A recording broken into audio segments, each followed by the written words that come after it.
오늘은 예레미야 1장 말씀을 통해 우리를 향한 하나님의 뜻을 함께 살펴보고 또 기도의 제목들을 찾고자 합니다. 예레미야 1장 앞부분은 선지자 예레미야가 하나님께 부르심을 받는 장면이 나옵니다. 그리고 이어서 하나님께서는 예레미야에게 사명을 맡기시고 그 맡기신 사명을 확증하기 위해서 두 가지의 환상을 보여주십니다. 본문 11절 위에 소제목에 보시면 살구나무 가지와 끓는 가마 환상이라고 나옵니다. 오늘 말씀을 통해 하나님께서 보여주신 이 환상은 무엇을 의미하는지, 그리고 이 환상을 통해 우리에게 주시고자 한 교훈은 무엇인지 깨닫는 저와 성도님들 되시기를 주님의 이름으로 바라겠습니다. 첫 번째로 이 살구나무 가지는 하나님께서 하신 말씀을 지키신다는 의미입니다. 11절 말씀 보시면 여호와의 말씀이 또 내게 임하니라 이르시되 예레미야야 내가 무엇을 보느냐 하심에 내가 대답하되 내가 살구나무 가지를 보나이다 라고 말씀합니다. 하나님께서는 예레미야를 부르신 다음 예레미야에게 무엇이 보이냐고 물으셨습니다. 그러자 예레미야는 살구나무 가지가 보인다고 대답했습니다. 하나님께서는 그 살구나무 가지 환상이 무엇을 의미하는지 알려주십니다. 본문 12절에 보시면 여호와께서 내게 이르시되 내가 잘 보았도다 이는 내가 내 말을 지켜 그대로 이루려 함이라 하시니라고 말씀하십니다. 살구나무 가지 환상이 의미하는 것은 하나님께서 하신 말씀을 하나님께서 반드시 지키시고 그대로 실현할 것임을 보여줍니다. 이 살구나무라고 하는 히브리어 단어는 샤케드입니다. 그리고 이 지킨다라는 히브리어 단어는 쇼케드입니다. 이 발음이 비슷한 두 단어로 언어 유희적으로 사용을 합니다. 앞서 하나님께서 예레미야를 부르실 때 예레미야는 나는 아이라 말할 줄을 알지 못합니다 이렇게 하면서 자신 없어 했습니다. 하지만 하나님께서는 두려워하지 말라 내가 너와 함께 하겠다고 예레미야에게 말씀하십니다. 이 살구나무 가지의 환상을 보여주신 이유도 하나님께서 자신이 하신 말씀을 반드시 이루시겠다는 뜻입니다.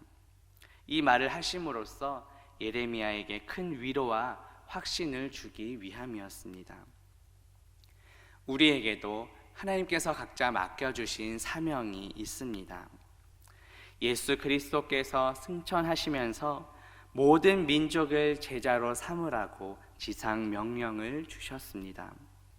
우리가 가정과 직장, 교회 등 각자 처한 상황은 다르지만 우리에게 맡겨주신 사명을 감당해야 합니다. 하지만 맡겨주신 사명은 우리의 힘만으로는 감당할 수 없습니다. 그래서 우리는 하나님께서 하신 말씀을 지키시고 이루시는 그 하나님을 의지해야 합니다. 말씀하신 것을 반드시 지키시고 이루시는 그 하나님을 의지하며 맡겨주신 사명을 감당하는 저와 성도님들 되시기를 바라겠습니다. 두 번째로 끓는 가마 환상은 우상 숭배에 대한 하나님의 심판을 의미합니다. 본문 13절 말씀 보시면 여호와의 말씀이 다시 내게 임하니라 이르시되 내가 무엇을 보느냐 대답하되 끓는 가마를 보나이다 그 윗면이 북에서부터 기울어졌나이다 하니 라고 말씀합니다. 하나님께서는 처음으로 살구나무 가지 환상을 보여주셨습니다. 이어서 그 이후에 다시 예레미야에게 무엇이 보이냐고 물으십니다. 그러자 예레미야는 끓는 가마가 보이는데 그 윗면이 북쪽에서부터 기울어졌다고 대답합니다. 이 끓는 가마 환상은 우상 숭배에 대한 하나님의 철저한 심판을 상징합니다. 당시 유다는 우상 숭배에 빠져 있었습니다.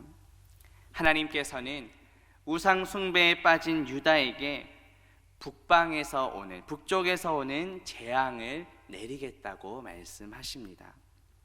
본문 14절 말씀해 보시면 여호와께서 내게 이르시되 재앙이 북방에서 일어나 이 땅의 모든 주민들에게 부어지리라고 말씀합니다.